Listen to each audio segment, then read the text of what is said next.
더불어민주당 대권 주자들에게 이번 추석은 그 어느 때보다 분주한 명절이었을 것 같습니다.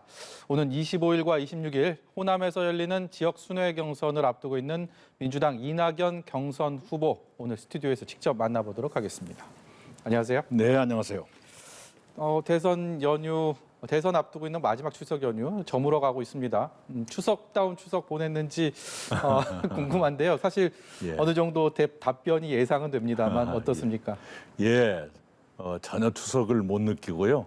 4박 5일 동안 제주, 광주, 전남, 전북 머물렀습니다. 많은 분 만났고 또 많은 행사들이 있어서요. 이 전통시장 가서 약간 추석 기분은 느꼈네요.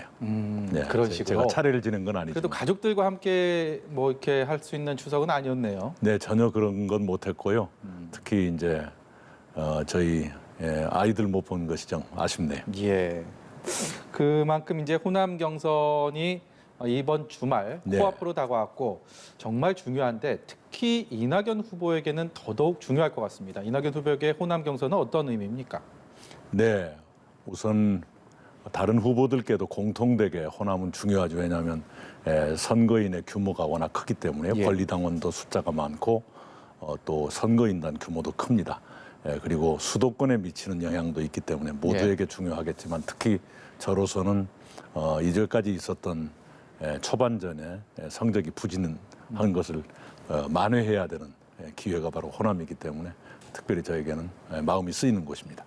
이 격차를 호남에서 많이 좁혀야지 다음에 역전 분위기를 만들 수가 있을 텐데 어느 정도 득표를 기대하고 계신지 내심 좀 궁금하고요. 또 한 가지 직접 이 3박 4일 동안 호남을 다니시면서 본인이 느낀 체감 민심은 좀 어떤지도 궁금합니다.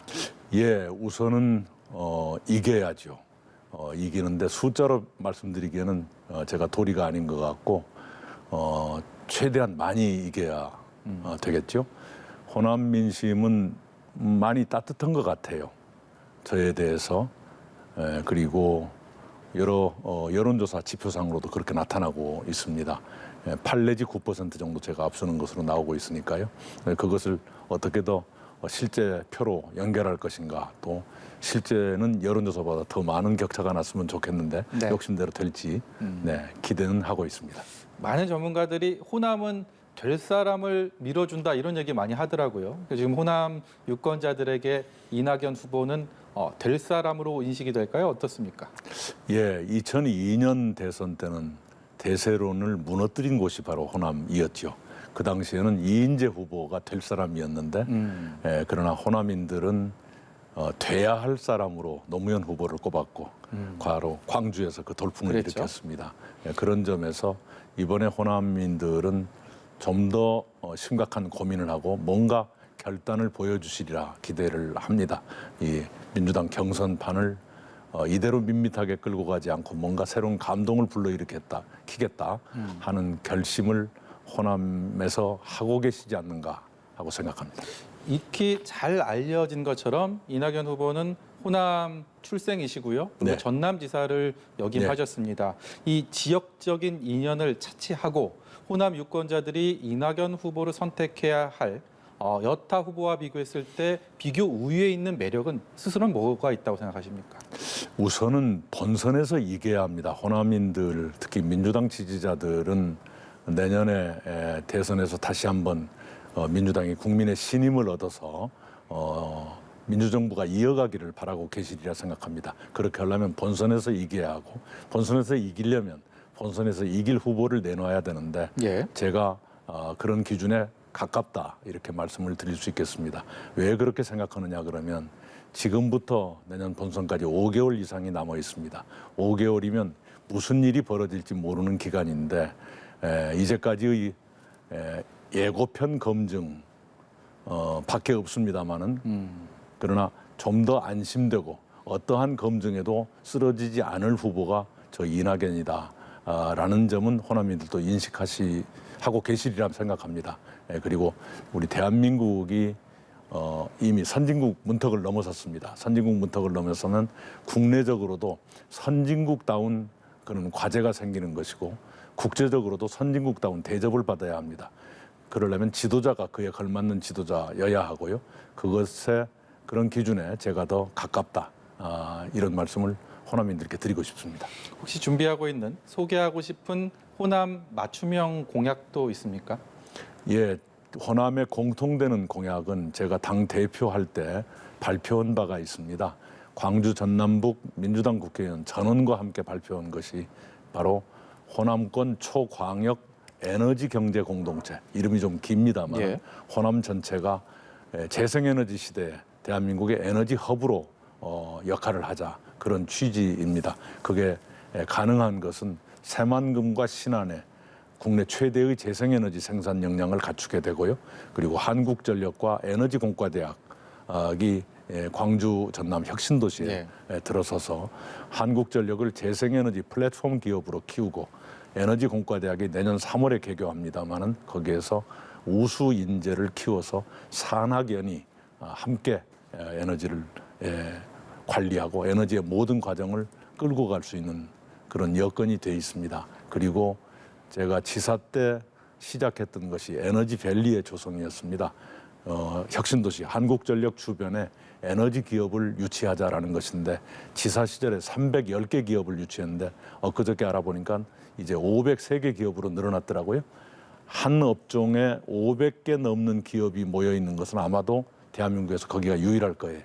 그런 기업들과 함께 재생에너지 시대의 에너지 주권, 그리고 가능만 하다면 동북아시아 에너지 허브로 우리 호남권이 기능하도록 하는 것, 그것이 제 가장 대표적인 공약입니다. 이 정책이랑 공약 얘기 나왔으니까요. 조금 더 얘기해 보도록 하겠습니다. 다양한 분야의 공약들이 있는데 특히 이번 대선에서는 그 복지 분야에 대한 각 후보들의 공약들이 비교가 되고 있습니다. 신복지 그리고 중산층 경제 강조를 해 오셨는데, 반면에 이재명 후보의 대표적인 공약인 기본소득에 대해서는 철회해달라 이런 요구를 하고 계십니다. 네. 지금 우리는 국민 전체가 3만 불 시대에 걸맞는 생활을 하실 수 있도록, 물론 그 중에는 이미 그런 단계를 벗어난 분들도 많이 계시지만, 그러나 3만 불 시대의 국민으로서 인간다운 삶을 보장받지 못하는 국민도 더러 계시지 않습니까? 그런 분들의 삶을, 인간다운 삶을 가능하도록 최소한도의 보장을 해드리는 것, 이것이 이제 여러 분야에서 그렇게 해드리는 것이 신복지 개념입니다만은 우리가 그렇게 가야지요. 사실은 2015년에 국제노동기구와 세계은행이 세계 각국에 그걸 권유했었습니다. 그런데 한국은 그걸 수용하지 못했어요.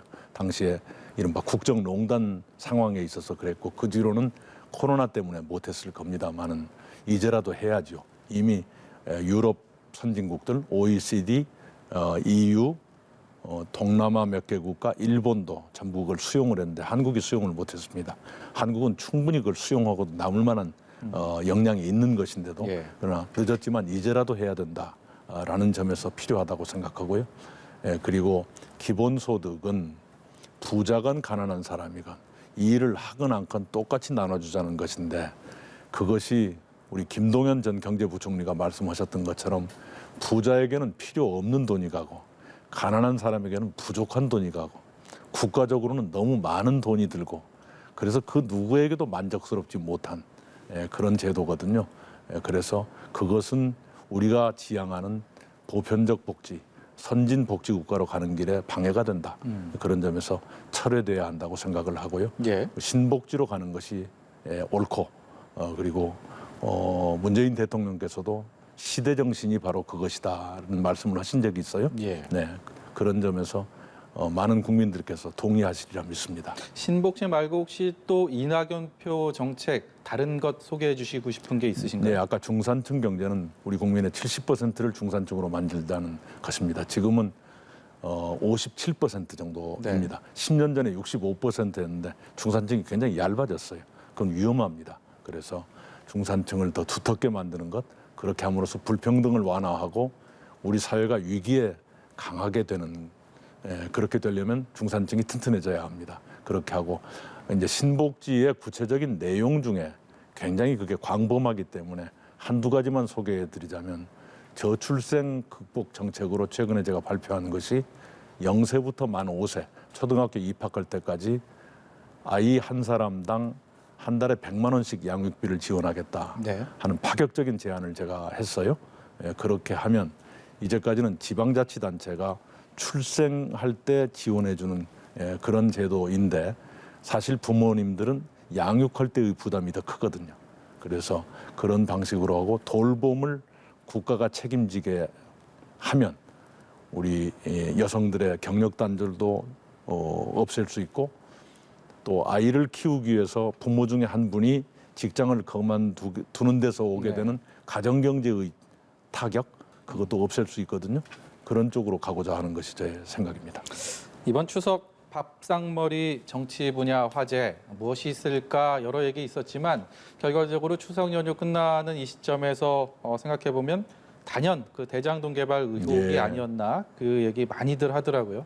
이낙연 후보 스스로도 그렇고요. 캠프 주요 인사들은 그보다 더 공세 수위를 이재명 후보를 겨냥해서 높여가고 있는데 이 의혹의 본질 어디에 있다고 보십니까? 예, 우리 국민들께서 몇 가지의 의심과 분노를 갖고 계시는데요. 그게 바로 본질이겠죠. 사건 자체의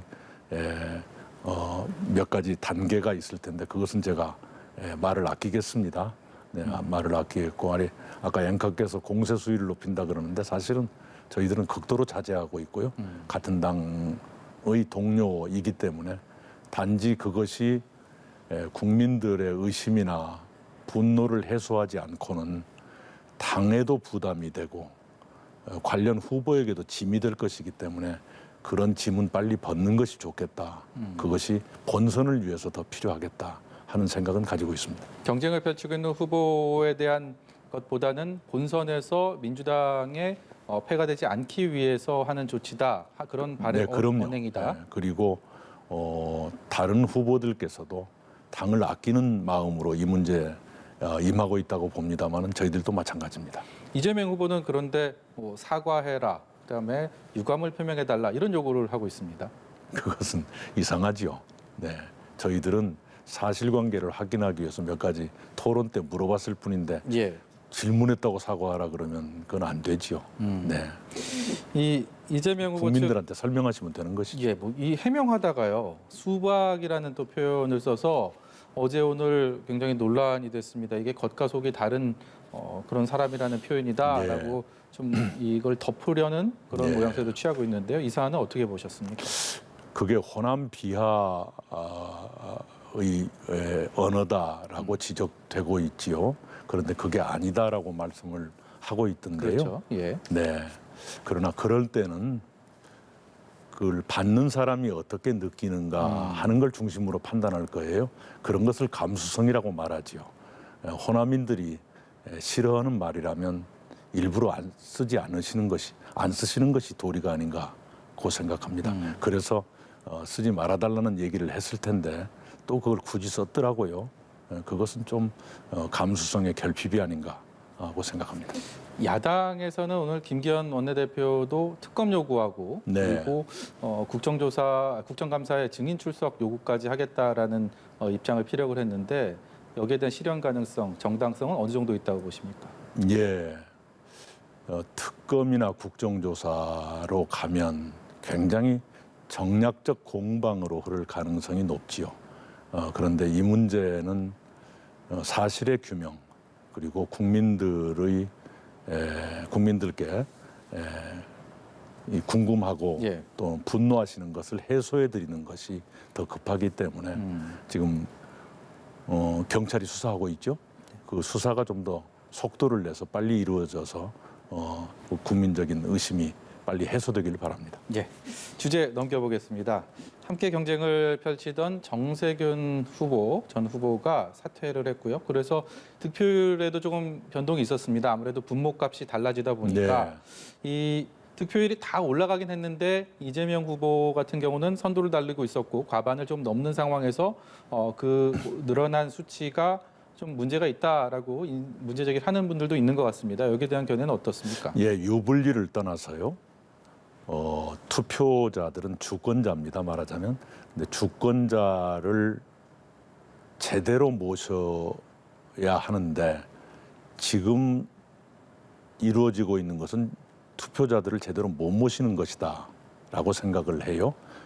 당시에 유효하게 투표는 이루어진 것이지요. 단지 그 뒤에 투표자의 의사와 관계없이 후보자가 사퇴를 하셨단 말이에요. 예. 그러면 투표 자체를 안 한 것으로 간주하겠다라는 것 아닙니까? 그런데 그런 식으로 계산하는 것은 어디에도 그렇게 하질 않아요. 국회에서 표결할 때도 그렇게 하지 않고 우리 공직선거에서도 그렇게 하지 않습니다. 투표자 수는 그대로 있는 것이죠. 네. 단지 무효표가 생기는 것뿐이에요. 그런데 지금 당에서 하고 있는 것은 투표도 안 한 것으로 간주하겠다. 그래서 분모에서도 빼겠다라는 것 아닙니까? 그러면 일부러 지금 온라인 투표를 하셨을 텐데 그 투표는 그럼 뭐가 되나요? 그것은 규정도 불완전하지만 규정의 해석도 부적절하다라고 저는 봐요. 혹시 정식으로 문제 제기를 하실 계획이 있으십니까? 이미 문제 제기는 한 것으로 알고 있습니다. 네. 만약에 당에서 거기에 대한 유권 해석을 따로 내린다면 거기에 대해서는 수용할 생각이십니까? 이제 지금은 단계에서는 뭐라고 말할 수 없지만 물론 기본적으로 당에서 최종 결정을 한다면 받아들여야죠. 그러나 이것은 민주당답지 않습니다. 국민주권 시대를 앞서 실천해온 민주당이라면 투표자들을 그렇게 모시면 안 되죠. 예. 네. 정세균 전 후보 얘기 나온 김에요. 그 정세균 후보를 지지했던 표심이 과연 어디로 갈지 이 부분도 눈길이 가던데 스스로 좀 어떻게 생각하시는지도 궁금하고 예. 따로 또 별도로 어떤 교감을 형성하기 위한 연락을 하셨는지 이런 부분도 아울러 여쭤보겠습니다. 예. 우선 정세균 전 총리님과는 사퇴 발표 다음 날 예. 통화가 있었고요. 그리고 이제 지방에서는 여러 갈래의 접촉은 있지만 그것은 공개하지 않는 것이 정세균 선배님에 대한 도리인 것 같습니다. 예. 예비 경선 때 혹시 이 단일화 얘기를 좀 하면서 두 분이 좀 감정 상하시지는 않았을까라는 생각을 하시는 분들도 있는 것 같아요. 아니요. 7월 3일에 점심을 같이 했었는데요. 그때 전혀 그 얘기가 나오질 않았어요. 나오질 않고 제가 말씀드린 것은 이것이었습니다. 선배님과 저는 특별한 책임이 있습니다. 25년의 인연과 별도로 문재인 정부의 총리로서 예. 바로 저 화면입니다. 연달아 일을 했기 때문에 정권 재창출 그리고 문재인 정부의 성과를 계승하고 발전시키는 차기 정부의 성공적 출범을 예. 시켜야 할 책임이 있는데 그 책임을 완수하기 위해서라면 뭐든지 할 용의가 있습니다. 지혜를 모았으면 좋겠습니다. 그런 취지의 말씀만 했어요. 예. 단일화 얘기는 전혀 없었습니다. 네. 또 한 가지 토론회 거치면 거칠수록 그리고 뭐 각종 발언 기회가 있으면 있을수록 추미애 후보 현재 이제 대선 경선 과정에서 3위를 달리고 있는데 예. 유독 이낙연 후보에 대한 공개적인 예. 공격을 합니다. 어떻게 예. 받아들이시는지 궁금합니다. 글쎄요. 뭐 여러 가지 생각이 있으시겠죠. 네. 그렇다고 해서 같이 티격태격하고 싶지는 않고요. 네. 그러나 이것이 민주당의 오랜 문화라든가 우리 당원들의 높은 의식에 상처를 주지 않기를 바랍니다. 이게 단순히 현재 3위 후보가 2위 후보를 견제하기 위한 언행이다라고 넘기기에는 본인이 법무장관 재직 시절에 당시 이낙연 총리에게 꽤나 섭섭했다, 꽤나 서운했다라는 감정을 숨기지 않는 부분이 있어서 더 눈길이 갑니다. 혹시 뭐 좀 서운하게 섭섭하게 했던 일화가 있습니까? 전혀 저는 생각이 안 나고요. 오히려 그 당시에 우리 김종민 의원이 검찰개혁특위위원장이셨는데요. 예. 그 당시에 있었던 일을 김종민 의원이 여러 차례 설명을 드린 바 있지요. 네, 그리고 대통령께서 그 일로 사과를 하신 적이 있다는 거 우리가 잊지 말았으면 좋겠습니다. 예. 이낙연 후보 이 말씀 여쭤보려고 하니까 저도 마음이 좀 무거운데 네. 얼마 전에 큰 결심을 하셨습니다. 의원직 사퇴를 했고 그것이 결정되던 국회 본회의장에서 하던 발언, 그때 표정, 이 눈물을 보이기도 했었는데 굉장히 네. 인상 깊었는데요. 잘 하겠다고 했고 그래서 주민들이 표를 던져준 건데 꼭 그 방법밖에 없었을까라고 생각하시는 분들도 있는 것 같습니다. 예, 우선 종로 구민들께 참 죄송한 일이지요. 그리고 그 삶의 일부를 저에게 저와 함께했던 우리 보좌진들께도 참 못할 일이 일어난 거지요. 못할 일을 제가 한 거지요. 그 점에서 송구스럽게 생각하고요. 그 종로의 지역위원회 가서는 설명을 드렸습니다. 그랬더니 기왕에 떠난 사람이기 때문에 그런 말씀을 주셨는지 모르지만 이낙연 당신이 올 때 이미 그건 알았었다. 네, 그냥 4년을 국회의원 할 거라고 생각해서 당신을 지지했던 것은 아니었다. 예. 말하자면 대선 주자이기 때문에 지지했던 것이다. 그런 기대를 가지고 지지했던 것이기 때문에 잘 되길 바란다 하는 말씀이셨어요. 네, 그 점에서 더욱더 죄송했지요. 네, 그러나 어찌되었건 종로 구민이나 저희 보좌진께는 제가 평생 갚아야 할 빚을 졌다 이렇게 생각합니다. 올해 초에 당 대표 시절에 네. 이른바 사면 관련 발언을 해서 개인적으로 굉장히 큰 홍역을 네, 치르지 네. 않았습니까? 당시에 국민 통합을 위한 목표 의식이 뚜렷했다라고 말씀하셨는데 지금 이제 사면 관련 발언 이후에 국민 통합에 대해서는 또 여러 가지 생각들 본인의 큰 그림들을 그리셨을 텐데 어떤 예. 것들 어떤 방향성을 갖고 계신지 다시 한번 여쭤보겠습니다. 네, 국민 통합은 필요하지요. 단지 사면이란 건 대단히 법치주의의 예외로서 인정되는 것이기 때문에 또 국민들의 법감정에도 민감한 문제여서 그것은 국민들의 뜻을 훨씬 더 세밀하게 헤아렸어야 한다는 뼈아픈 공부를 한 셈이지요. 네, 그것은 앞으로도 그 공부를 잊지 않을 것이고요. 그럼에도 불구하고 또 다른 방법으로 국민 통합을 이루는 지혜는 필요하다. 그래서 제가 최근에 그런 말씀을 드린 적이 있습니다. 여야정 정책협약을 대통령 취임 3개월 이내에 할 필요가 있겠다.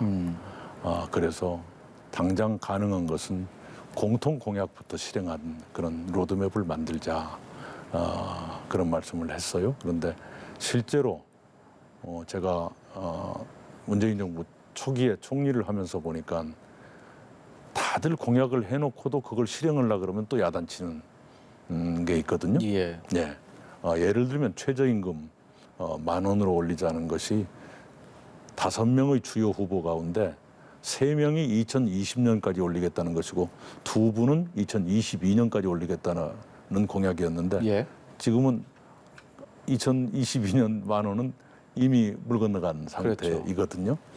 그런데 왜 그렇게 야단을 제가 맞았는지 지금도 잘 이해가 안 가요. 네. 그런 일이 없도록 하기 위해서라도 최소한 공약의 공통사항 정도는 함께 협력하도록 하는 협약이 필요하다. 그런 것도 통합의 방법 중에 하나겠죠. 또 한 가지 확인되지 않은 과거 민주당 지지자들 사이에서 민주당의 특정 후보를 찍느니 국민의힘 후보를 찍겠다 이런 말들 나오면서 이것이 경선 불복에 대한 어느 정도 시사하는 것들이다라는 우려감들이 커졌던 상황이 있었습니다. 이게 행여 있을 수 있는 일이라고 생각하시는지 여쭤보겠습니다. 네, 그런 일이 없기를 바랍니다. 그런데 그것은 지지자를 먼저 탓할 일은 아니죠. 오히려 그 해당 후보의 과제 아니겠어요? 네, 그렇게 생각합니다. 그러나 지지자들도 결정이 되면 받아들여 주시기를 저는 부탁을 드립니다. 예. 마지막으로요. 좀 못다한 한마디라고 이름을 붙여봤는데 예. 오늘 여러 말씀해 주셨는데요. 시청자 여러분께 다시 또 강조하고 싶은 말씀이시거나 아니면 못다하신 말씀 있으면 좀 부탁드리도록 하겠습니다. 예. 저희는 집권 여당입니다. 그리고 대한민국 민주주의를 앞에서 이끌어온 자랑스러운 전통을 가진 민주당입니다. 이번 대통령 후보 경선이 야당보다 더 감동 있고 더 활력 있고 그리고 후보의 경쟁력을 높이는 그런 경선이 되기를 바랍니다. 그리고 그 결과로서 야당보다 월등히 좋은 후보를 내놓게 되기를 바랍니다. 우리 경선에 참여하시는 당원 국민 여러분께서 그 점을 잘 알고 계시리라 생각합니다. 저 이낙연이 그런 기준에 가까운 사람이라는 점을 감히 말씀드립니다. 잘 부탁드립니다. 예, 마지막 질문을 제가 드렸는데 한 가지만 더 여쭤볼게요. 네. 이 호남 경선 워낙 눈앞에 있기 때문에 과연 결선 투표까지 갈 것인가 그렇지 않을 것인가가 민주당 대선 경선의 가장 중요한 핵심 포인트 중에 하나가 아닐까 싶은데 누구도 확신할 수는 없겠지만 스스로 본인에 대해서 가지고 있는 기대감은 어느 정도인지 마지막 질문으로 수정해서 여쭤보겠습니다. 네, 호남은 그런 결선 투표로 가도록 결단을 할 것으로 저는 예감하고 있습니다. 예, 그 짧은 한마디에 이낙연 후보의 굳은 심지가 느껴집니다. 오늘 추석 연휴 마지막 날 이렇게 시간 내주셔서 감사하고요. 앞으로도 건강 유의하시면서 대선 레이스 잘 치러시기를 이 자리를 빌어서 부탁드리도록 하겠습니다. 지금까지 민주당 이낙연 대선 경선 후보였습니다. 고맙습니다. 네, 감사합니다.